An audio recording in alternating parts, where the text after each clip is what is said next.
2 weeks ago, and if you weren't here, that's okay. We discussed this kind of curious understanding of false prophecy through a sugya and the kind of a piece within the Babylonian Talmud. And the conclusion that we drew there was that perhaps contrary to what we might assume, when we encounter conformity or uniformity, when lots of people or too many people agree, that we would think might be a sign of truth.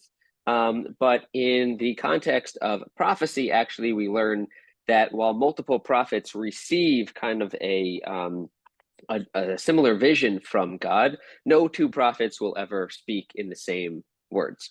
And the idea behind that was that there's a human element and to prophecy. And once there's a human element, all people are different. So they will filter whatever that prophecy is through their own perspective and lens, and therefore come to express their prophecy in different ways. And that then begins to raise some interesting questions of when we're all looking at, say, a same text, how exactly are we supposed to interpret that text? How do we deal with different interpretations? What interpretations do we consider to be within the realm of acceptability? And are there any kind of rules for that? And what are kind of then the limits of interpretation? And also, if we ourselves are situated in our own perspective, then how exactly do we communicate across those perspectives? So we're going to explore some of these ideas today. I'm going to share my screen. Hopefully you received an email from me. That link that I sent will always be the link. I try and get the sources up a few hours before, so you can go and find the sources there. And assuming all the technology works, then recordings of past classes will also be available there. So one moment, I'm just trying to share my screen here. Let's see, this happened I got a new computer this week, and let's see. Okay, I'm gonna have to leave Zoom and come right back and do this again, and then I'll be able to share my screen. So I'll be right back.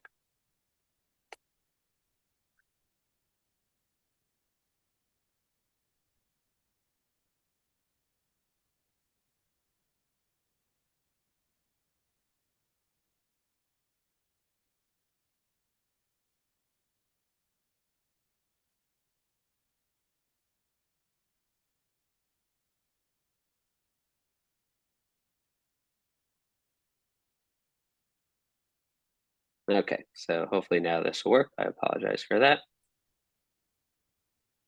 There we go.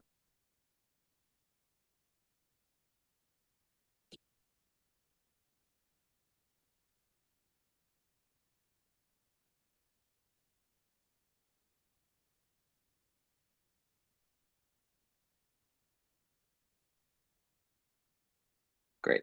I hope you can all see my screen. Terrific. Thank you. Okay, so let's jump in. So, first question we'll begin with is, how exactly are we meant to read texts? And there are various ways. And Rashi, who is the probably preeminent scholar or commentary on the Torah, he describes what he's trying to do in his commentary. And he writes that there are many Agadic midrashim, right? So there are midrashim, exegesis on the Torah that come from the rabbis that tend to stray a little bit from the direct meaning of the text. And Rashi says those exist. And our sages already arranged them in their proper order in Genesis Rabbah, which is a compilation of those midrashim, and in other midrashim. But I have come only to teach the simple meaning of the scripture and such a Agadah that clarifies the words of the verses, each word in its proper way. So Rashi, again, who's this preeminent authority, he is saying that there are multiple ways that we can view the text, but in his own commentary, he's really going to be focusing solely on what we call the pshat, just the simple reading of the text. And Rashi also says in Exodus, he writes, "Therefore I say that the verse should be explained in accordance with its plain meaning. each word being understood in its context, right? So you understand the word in any word that appears in the context of the words around it, while the Midrashic interpretation may be expanded upon. As it is written, is my word not like fire, says the Lord, and like a hammer shattering the rock. Meaning God's word is like the splintering of a rock into many sparks. So Rashi acknowledges that there are these other ways to read a text, but for him, his primary way of understanding the text is through the pshat.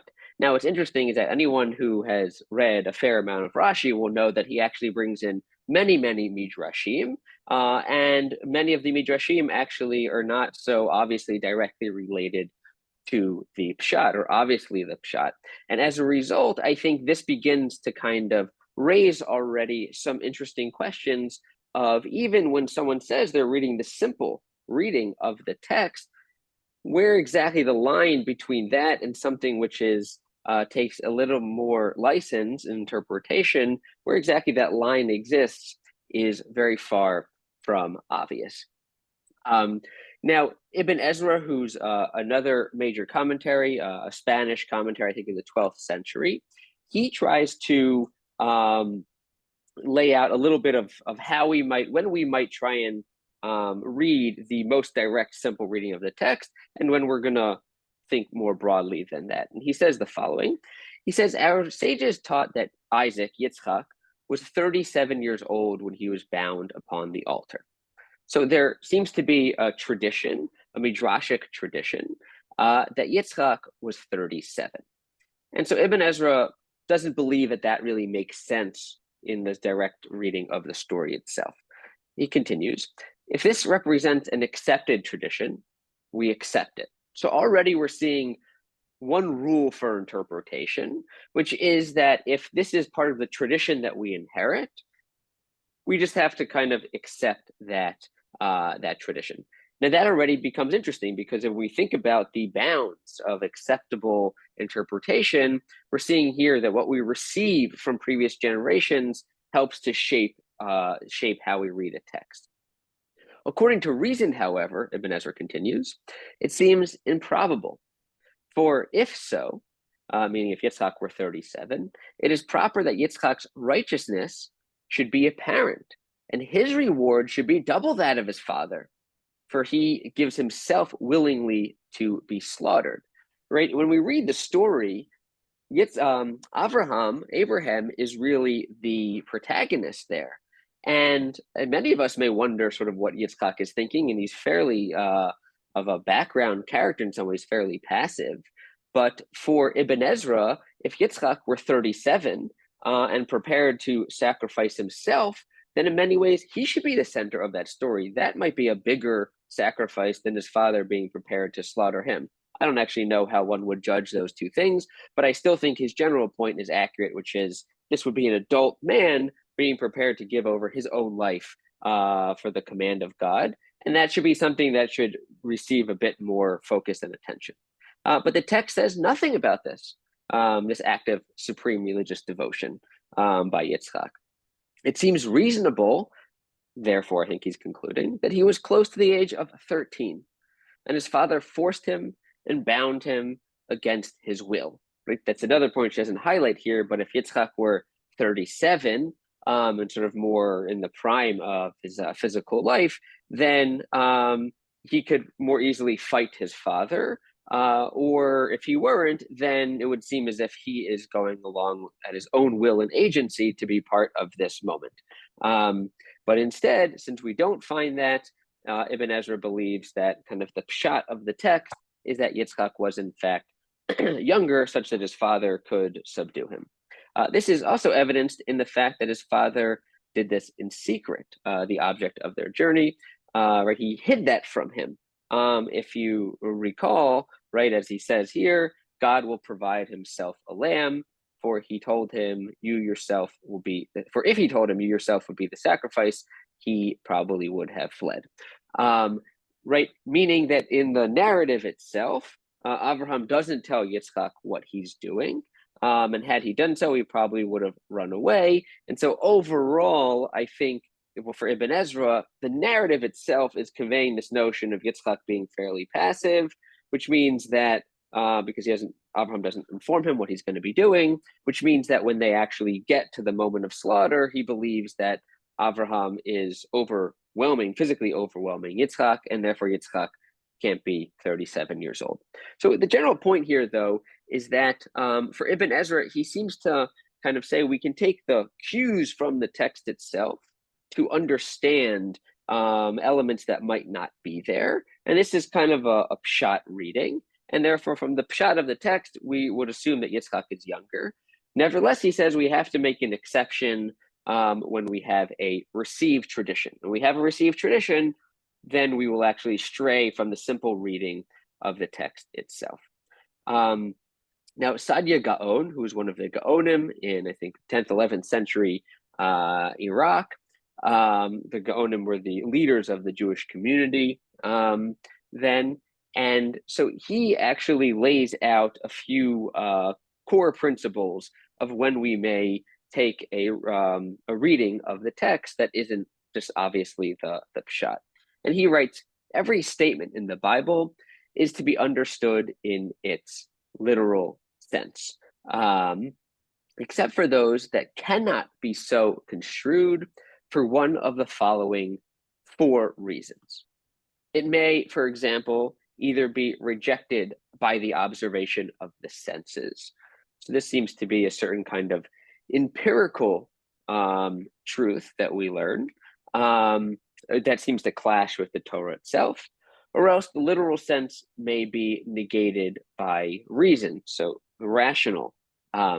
Again, literal meaning of the biblical statement may be rendered impossible by an explicit text of a contradictory nature. So it's the third notion that if you have one text that its literal reading directly contradicts another text, then we may have to read that text differently from its pshat, in which case it would become necessary to interpret the first statement in a non-literal nature. And finally, his 4th principle, any biblical statement, the meaning of which rabbinical tradition has attached a certain reservation, is to be interpreted by us in keeping with this authentic tradition.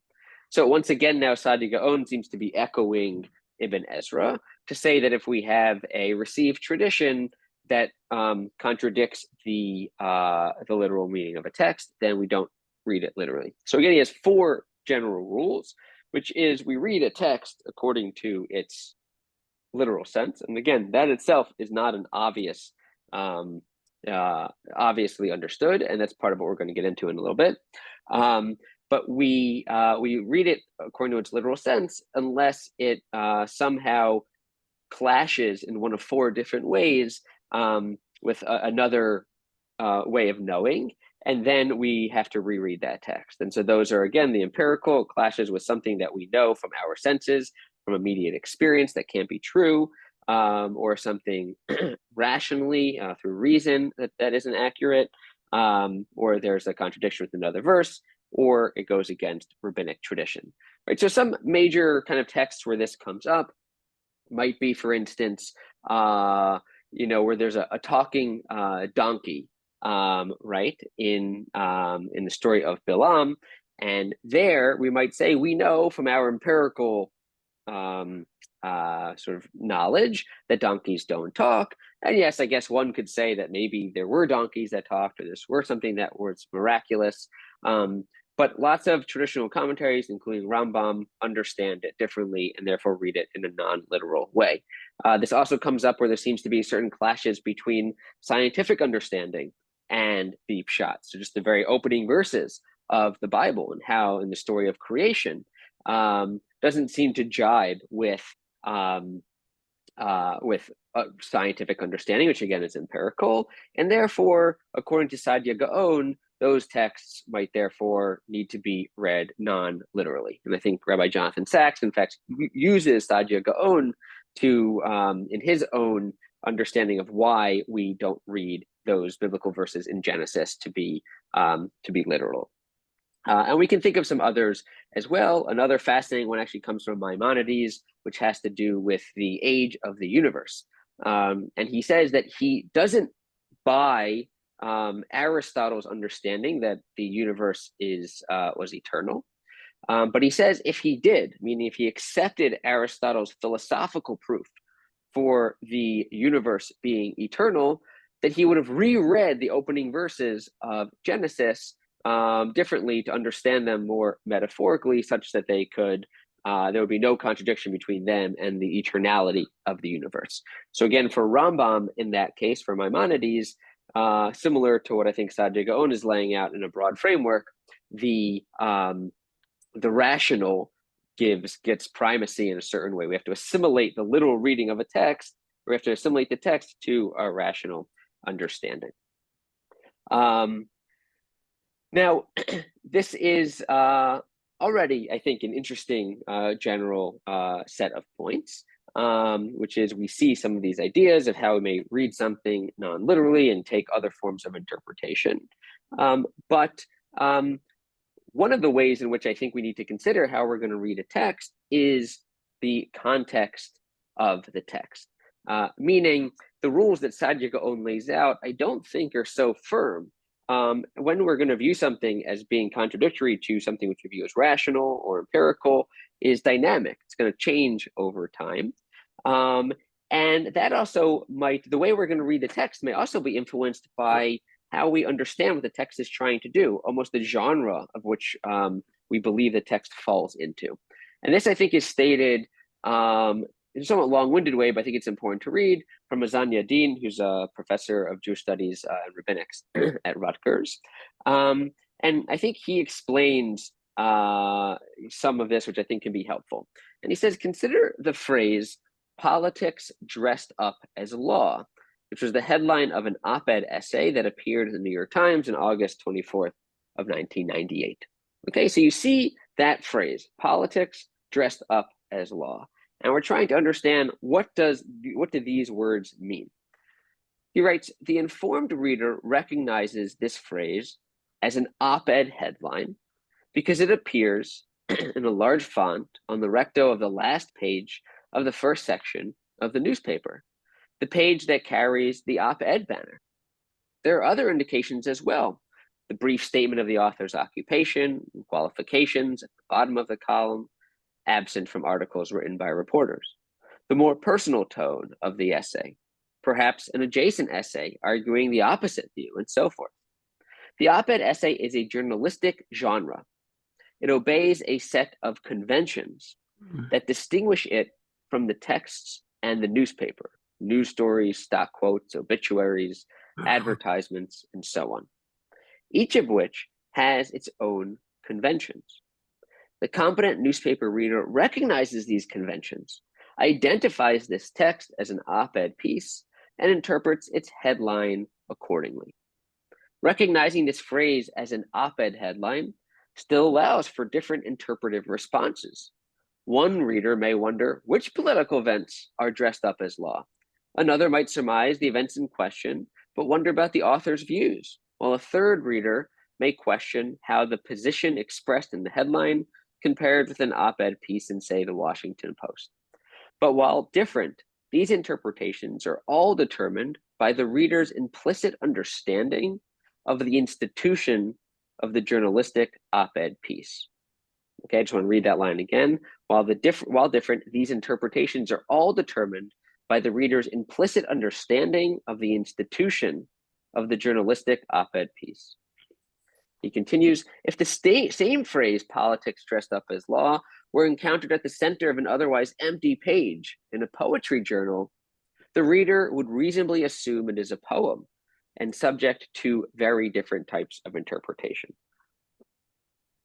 So what Yadin is conveying to us here is that if we think of, say, a text that appears in the Torah, and what we've seen before of some in the classical medieval commentaries, this question of pshat, or when we can kind of stray from the pshat, but even how we understand the pshat is itself determined by the context. So Yadin's example here is there might be a pshat reading that makes sense within the context of something which is an op-ed, and those very same words would have a different pshat reading if they appear in a different context, for instance, a poetry journal. And what that means is that even how we understand the pshat of the Torah is going to depend on what we think the Torah is doing in general, or also in a particular moment. And so we might bring different frameworks to how we view what Torah is, which then can dramatically transform how we understand what the pshat is. And I think that could be true for us all as individuals, but that certainly becomes true. We're going to see that in a little bit more detail in a short bit when it comes to different religions. That even the same words, two different people trying to understand them and just understand the pshat may come to different conclusions based on the broader context and how they view the Torah and a particular section of the Torah. Yadin continues in his book by writing, this hermeneutical, which means interpretive, holism, the impossibility of fully grasping the parts, meaning interpretation of verses, divorced from the whole, the underlying notion of Torah, radically qualifies, and he's talking about David Weiss Halivni, who is a major Talmudic scholar, died not too long ago, radically qualifies Professor Halivni's claim that the rabbis are guided by textual cues. So Halivni tried to argue that you can open up the text and you can see all the cues that you need that guided the rabbis in their interpretation, meaning the ancient rabbis. But Yadin disagrees with this. And he says the claim is true, but only if we recognize that the fore understanding, kind of the background understanding of Torah, determines what constitutes a cue in the first place. And that as a result, cues will vary from one interpreter to another. And that then I think becomes key. Different interpreters take different cues. Stylistic variance, orthographic irregularity, the numerological value of a word, gematria, are they cues? Can an interpreter legitimately use these phenomena to interpret a biblical verse? There's no single answer.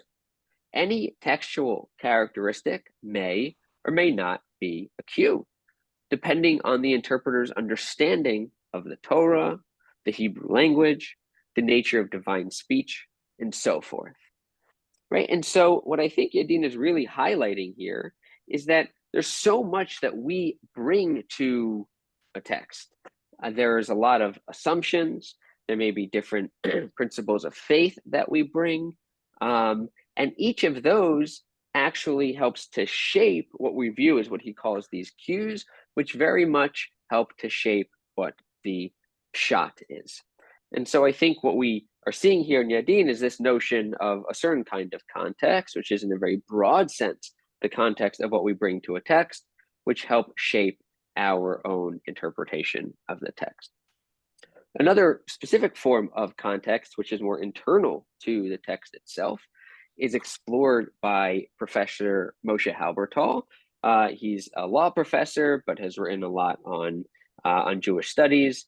And he splits his time, I believe now, between NYU and Hebrew University in Israel. For a while, I think he was also a professor at Harvard Law School. And he has a phenomenal book, not too long, called People of the Book, about Jews and interpretation. And he explains one way in which context helps to shape our reading of each text. And he says that the book of Ecclesiastes, the book of Kohelet, which has a lot of expressions within it, which seems to be very doubtful, and in many ways appears as if it's sacrilegious. In fact, the rabbis debated whether it should be accepted as part of the Hebrew Bible. And he writes that the book of Ecclesiastes, which not only contradicts the beliefs represented in the Bible, but also expresses a radically different temperament and consciousness, is bound together with the rest of the Bible. When Ecclesiastes was introduced into the body of the scriptures, however, it was required to give up its unique and heretical message. The moment it became part of the scriptural canon, the exegete was obligated to make it consistent with the rest of scriptures. This new reading means implicitly that its original meaning will be lost. So what exactly does this mean? What it means for Halbertal is that if you were to take the book of Kohelet, of Ecclesiastes, and imagine it had never been included in the Hebrew Bible as part of the canon. So if one were to read that book, not even going to the extreme nature of what we saw before from Yadin, one would come to a certain conclusion of what that book is trying to convey.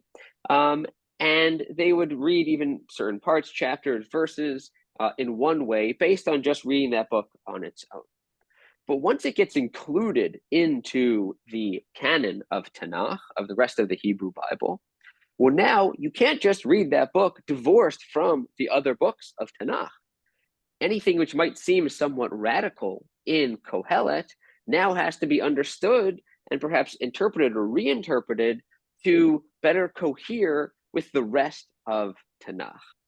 And so what this means for Moshe Halbertal is part of the interpretive lens that we have to take to any verse within the Torah, with any book within the Tanakh, any book within Tanakh, is going to depend on every other book which is also out there.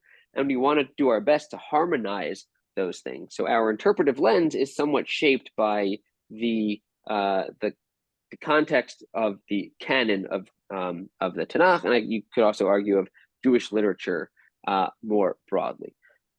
And Halbertal continues, the canonization of a book is not tantamount to an acceptance of its meaning as authoritative. The inclusion of Song of Songs in the canon does not give courtship and love the status of an obligation. Rather, the canonical position of this poem compels a metaphorical reading of it, making the love described there a metaphor for the relationship between man and God. You may know, if you open up an Art Scroll translation of Shir HaShirim, of Song of Songs, you will find that you will not see a literal translation of Song of Songs. You will see a very metaphorical translation, which follows how Rashi interpreted Shir HaShirim, Song of Songs. So a book that appears at first glance to be a love story, and elements that are erotic also, when placed according to Halbertal in the context of the rest of Tanakh, it then means that it now has to be, or I don't know, has to be, but begins to push us in a direction of interpreting those verses in ways that are allegorical. And so Rashi has this reading, which is very much that this is a relationship between man and God, or the Jewish people, Israel and God. And as a result, it becomes read allegorically. And how do we know it should be read allegorically? Because of the broader context of the Jewish canon. And so in some ways, well, I think I know the very Orthodox rabbi in the shul where I grew up, every year used to ridicule the Art Scroll translation because he thought it was very important to still understand the text at first on its most direct translation and reading. But what Halbertal is saying is even that kind of direct reading, the allegorical one might actually be the best reading of Shir HaShirim. Because if you think of it in the context of broader Tanakh. So I think this is important to convey to us how much that broader context matters, because it's not obvious what the most direct or pshat reading is once we have to take into account canonization. Okay. So we've seen so far a number of ways of sort of thinking about the most direct reading, pshat, and whether or not something can come and contradict what the pshat is. And then we've seen these notions that context can also help shape how we read something. And a lot of that has been from traditional writers talking about Tanakh. But this is actually a broader question of how human beings communicate with each other. And one discussion of this appears in a book called Metaphors We Live by George Lakoff and Mark Johnson. And there they say the following. So ask anyone who's not muted if you can just mute yourself. Let's see if I can easily do that. Anyway, just please do mute yourself if you're not muted. And what Lakoff and Johnson write is they say there's no such thing as a meaning of a sentence in itself. I mean, no sentence, even the words that they're writing there, have their own fundamental meaning that's independent of any people. When we speak of the meaning of a sentence, it is always the meaning of the sentence to someone, a real person or a hypothetical, typical member of a speech community.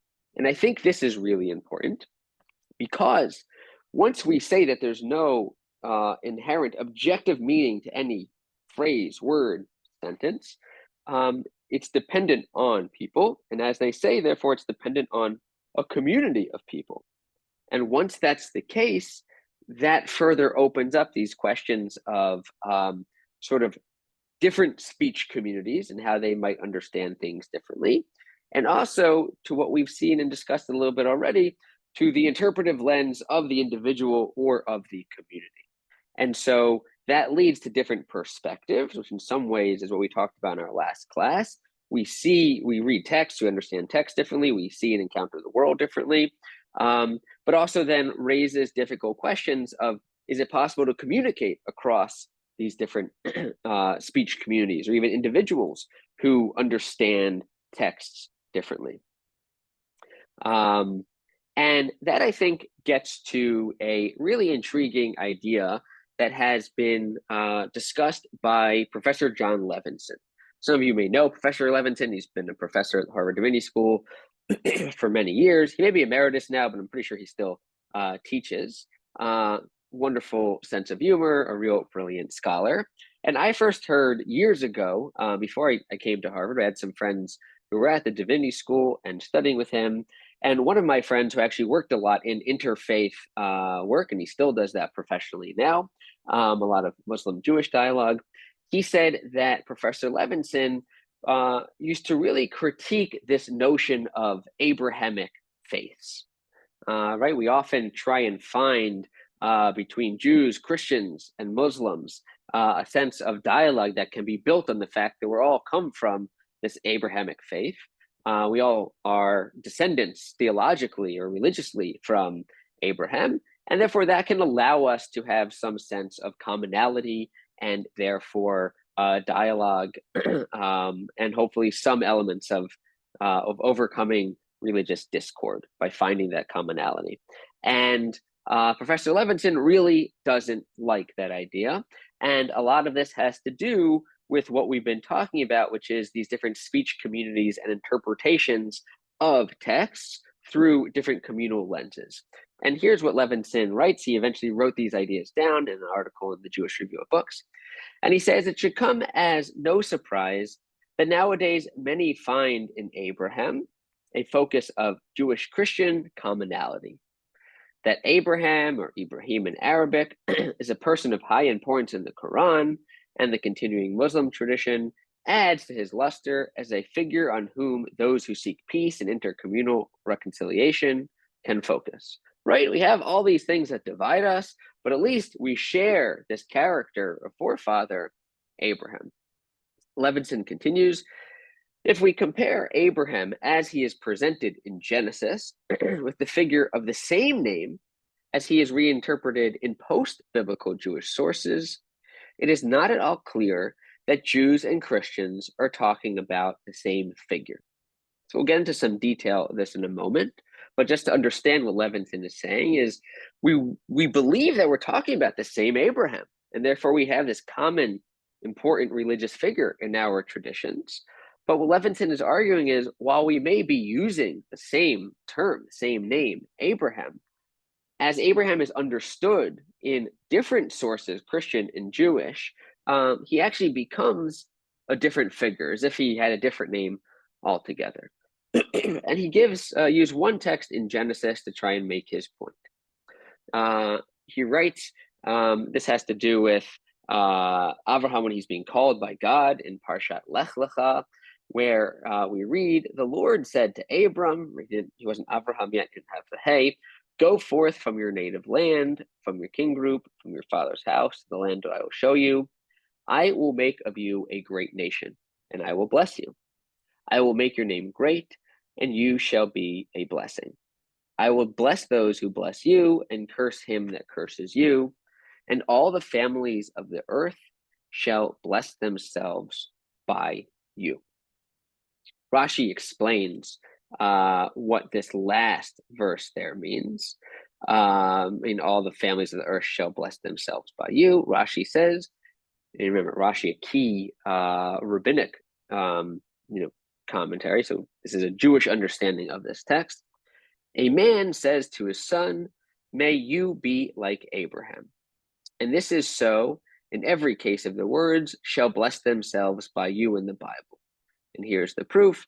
By you shall Israel invoke blessing, saying, "May God make you like Ephraim and Manasseh." Much later, that we see later on. And in fact, many traditional Jews use this expression when they're blessing their children. And this is how Levinson understands what Rashi is saying. He says, if Rashi and those who follow him have understood the verse correctly, what God promises Abraham in Genesis 12:3 is that he shall become a byword of blessing. In other words, it is by reference to him that members of the families of the earth shall give blessings. It is as if someone were to say, to use American analogies, may you make money like Rockefeller, or may you dunk like LeBron James. It's amazing that Levinson wrote this piece 14 years ago, and LeBron James is still playing today. It's still a relevant reference. Obviously, Rockefeller less so, but I'm sure many of us understand that. But what he's saying is that what does this text mean? And the families of the earth shall bless themselves by you. According to Rashi and really Jewish tradition, it means that when people give a blessing, they will invoke your name. That's sort of simple as that. But there's a different Christian understanding. The traditional Christian interpretation moves in the opposite direction. For Christianity has long seen in the election of Abraham the beginning of a movement that reaches fruition only with the incorporation of all the nations of the world into the Abrahamic promise, right? That's the key. In the Jewish understanding, it will be that people will reference this person, Abraham, who might not be, they're not part of the Abrahamic community, but they will still reference Abraham as kind of a paradigm in a certain way. But for the Christians, there's an orientation towards everyone becoming part of the Abrahamic promise. In this reading, the Jewish people are, or to be more precise, were a prototype for the church, a multi-ethnic body that early on made a claim to be the true Israel. For many Christians, the new relationship initiated with God's call and commission of Abraham involves a dramatic movement away from particularism toward universalism, away from a particular land and a particular people, and towards the salvation of the entire world. As for the call of Abraham in Genesis 12:1-3, this interpretation places the greatest emphasis, not surprisingly, on the final clause rendered as, "In thee shall all families of the earth be blessed." For Paul, the Jew who after the death of Jesus became his apostle to the Gentiles, these words became the proof text for a theology that insisted that the blessing in question falls on the Gentiles and not only the Jews, and perhaps not on the Jews at all. So the idea here that Levinson is saying is Jews and Christians seemingly share this person, Abraham, as a forefather. They also share this text in Genesis 12:1-3. And yet, just in the very different interpretations of what these final words here mean, both Jews and Christians are bringing to this text their own assumptions and broader religious ideologies and theologies. And so for Rashi, how do we read this text? This is talking about just the Jews, and he's basically saying that people will perhaps measure or view the Jews as a certain kind of blessing, or not a blessing, but a certain kind of paradigm, or specifically Abraham. And so they'll invoke that name of Abraham when they're saying you should be like Abraham. But nothing more than that. For the Christians, however, what it means, what these verses mean, is to actually become part of the Abrahamic community. And so in one where imagine you could understand Rashi's understanding as being that people would say you should be as blank as the Jews, where there's clearly there's different particularism and the Jews are set off and people are just making non-Jews would be making reference to the Jews. However, for the Christians, they're understanding Abraham to become the father of a completely universal religion. And therefore, everyone needs to be included in the Abrahamic community. And therefore, this blessing is the blessing of everyone kind of gaining this universal blessing by being a descendant of Abraham. The fundamental point here, this is just kind of a case study or an example. Hopefully you followed, but even if not, Levinson then really drives home the main point. He says that if an appeal to Abraham simply invokes his name in pursuit of intercommunal peace and harmony, but disregards the teachings with which these three communities associate him, it can only be shallow and self-defeating. So what exactly is Levinson saying? He's saying is we shouldn't fool ourselves to walk around and say in pursuit of peace, which is a good thing. I'm sure he believes in that, to say, hey, you know, my forefather is Abraham, and you also have this character Abraham in your Christian tradition, and so do you in your Muslim tradition, and therefore we have this similarity. Levinson's saying is they're actually completely different characters. Who Abraham is very different in the Jewish rabbinic tradition than the Christian tradition, than the Muslim tradition, almost as if they are different characters. And so we should be mindful of that fact that we actually are seeing this character from different vantage points, so much so that he is a different character. And therefore, we're actually not viewing this person the same. And we need to be mindful of that difference and not to fool ourselves and just say, oh, he has the same name, or there are some texts that we share, therefore they're really the same, because they're not. The texts mean something different to these different interpretive communities.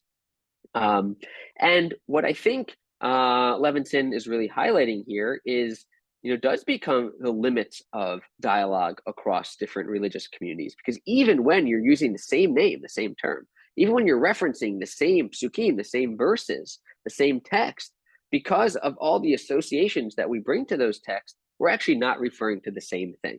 And so we have to be very cautious and mindful of the fact that we may be struggling to actually communicate across these differences, even when we think we actually are communicating. And so I think that's just, it highlights some of the limits of communication, and also I think pitfalls when we think we can communicate where we actually can't. And so we should be mindful of that. One of the ways I think specifically in the Jewish understanding, and may exist also in other ways as well, I think is also that the text itself means many different things, or has lots of different associations within it in a Jewish context. And specifically, I think when we understand that the cues that we take, as we saw before from Yadin, actually come from all different kinds of directions. And this is really highlighted by a scholar of mysticism, and Joseph Dunn. Joseph Dunn was, I think he held the Sholem Chair of Jewish Mysticism at Hebrew University. He died just a couple of years ago. And he, I think, explains what exactly, or just how rich a text is in Jewish experience, so Jewish understanding, which we'll see in the second text here. But in the first one, though, I think what he highlights is that we do have to have some overlapping similarities if communication is to be possible at all. And he says the following. He says, the belief in the ability of human beings to communicate with each other is based on our faith in the common nature of our sensual and intellectual experience. If we believe that our eyes perceive colors in the same way, and that our minds grasp syllogisms in an identical way, then we can use these shared perceptions to give words meanings that will bridge one mind with another. If, on the other hand, we do not believe that the senses and logic penetrate into the real truth that is hidden from us, we are unable to communicate, at least concerning meaningful and important things. Right? Imagine if I look outside the window and say, wow, that is a beautiful tree, and describe the colors.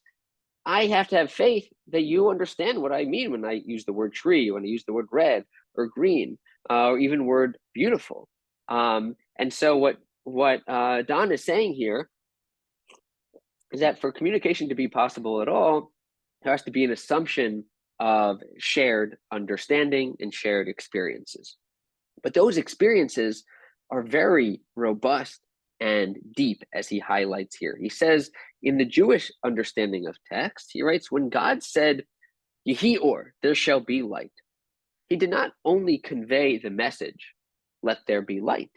He actually uttered these syllables, and as a result, there was light.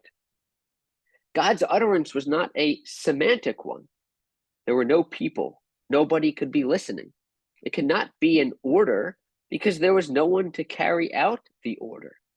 The very utterance was the deed, the cause of the emergence of light. Or what he's saying, when we pick up a text and we just read the opening verses of Genesis, and it said, and God said, let there be light by he or, that can't be understood in the same way that you or I might use that term today, because there's no one around to hear him. He's not making an order for someone else to carry this out. So it already evokes some other kind of deeper meaning. The syllables yehi or include not only a sound, but also a picture of 6 letters of the Hebrew alphabet. They include vocalization marks and musical signs. The letters are decorated by little crowns in the text itself. The letters also include a numerical value because writing words and numbers was cloned in Hebrew by the letters of the alphabet, right? Aleph is 1, Bet is 2, and so forth. It could also be an acronym, possibly of the names of the letters of Yud, Hey, Yud, Aleph, Vav, Resh, the letters of Vahior, which are also derived from divine wisdom because they pre-existed in God before the creation. Each of these components could be the decisive one in the creation of light. We can never know their hierarchy of importance and meaningfulness because we cannot introduce such a hierarchy into divine infinite wisdom. All we can know is that the totality of the linguistic phenomenon, the sound, the picture, the music, the decorations, the term indicates that this is a secondary element, which of course cannot be within divine infinity. And all the other elements combined into the essence of language as a creative rather than communicative instrument. When Yehi or is translated into any language carrying the semantic message, let there be light, all these elements are lost. There are no vocalization marks, crowns, or musical signs. The sound is now different, and the shape of the letters is different. The numerical value is changed. So again, he's a professor of mysticism, so this is a bit esoteric, but I'll try and sort of concretize this a little bit. So part of this is that the opening words or some of the opening words of the Torah of Vayihor doesn't make sense to understand that in a contemporary kind of way, or in what he calls a semantic way. There has to be other layers there, because when God says Yehior, let there be light, there is light. And what does it mean that God says these words and then light all of a sudden appears? And so he is saying that once we understand that the kind of cause and effect here is not, I think, related to normal kinds of cause and effect, we then have to think about the text in the fullness of what the text actually contains, which is not just the semantic meaning, but also the numerological value, the way it's written, etc. And for him, all of these are part of this kind of mystical way of how God creates, and it's hard for us to understand what's the real creative piece to it. But to take it down one notch from the too high of a mystical plane or level, I think what he's also saying and highlights here is that if we think of our own encounters or experiences with texts, it's not just the semantic meaning of the text itself, but it's all the other associations. So for some of us who read Torah, I don't really read Torah, but for those who do, we may have this direct encounter with the text, not just in how it would appear in sort of standard Hebrew, but actually how it appears in the scribal, in the script, in a Torah, if we often encounter it when it's being chanted, right? For major encounters with texts are in synagogue, then there's the musical association that we have with it. And then there's just the rituals in which texts are also used when we recite these texts, whether throughout the cadence of the year as they're read through each parsha, or in other ritual moments, whether it's something like at a Passover Seder or at other times. And all of these pieces help to create the fullness of the experience of a text and what a text actually means to us. And therefore, that begins to shape some of our understanding and interpretation of those texts in ways that we may not even be consciously aware of. And so some of the things that we've seen already today, this notion of cues and what's considered a cue and what's not, I think the important piece for us is to recognize how much goes into the lens with which we view and understand a text.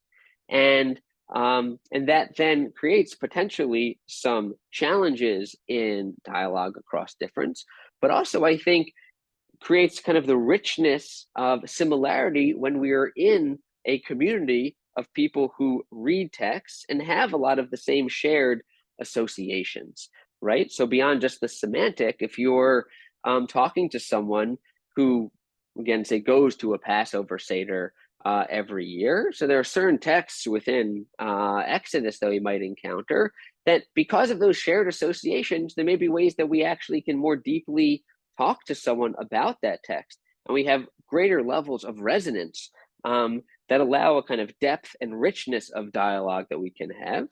So that's one side to the coin. But then also for people who have very different experiences and different associations, that's also going to inform what we mean when we're talking about a text and interpretation. And that's the other side of the coin, which can sometimes strain dialogue because we may be talking about the same thing, but it can be difficult for us to really even communicate. It's not so much that we disagree, but we may not really get what someone else is seeing in a text because we just have these different associations. And so I'm going to stop sharing my screen now here. But I think, my hope in this class, and there's sort of one kind of final source there, it just has to do with the debate in the Reform community about using the vernacular for prayer. But I think, for me, the kind of piece that I want to drive home is just to become cognizant of the fact that of how much kind of plays into how rich textual interpretation is, and how we bring ourselves to a text, how we bring our associations to a text, how we bring our communities to a text. And that can, again, provide for some really deep, meaningful conversation when we're talking to people. The more elements that we share, I think the deeper we can communicate with one another. There will always be some divides because every human being is distinct. And also recognizing that sometimes we're just have too many different associations, and especially if we come from different religious interpretive communities, where actually can really strain and make it very difficult to have true dialogue across difference. And on that front, I think the important piece is not to just despair, but I think just to be cognizant of that fact. And like Levinson says, not fool ourselves sometimes to think that we're talking about the exact same text when, yes, it might be the same words, but if our associations are so different, there are limits on our ability to even communicate. And I think there's value in both seeking out the similarities, people who view things similar to you, so you can have that deep, rich encounter.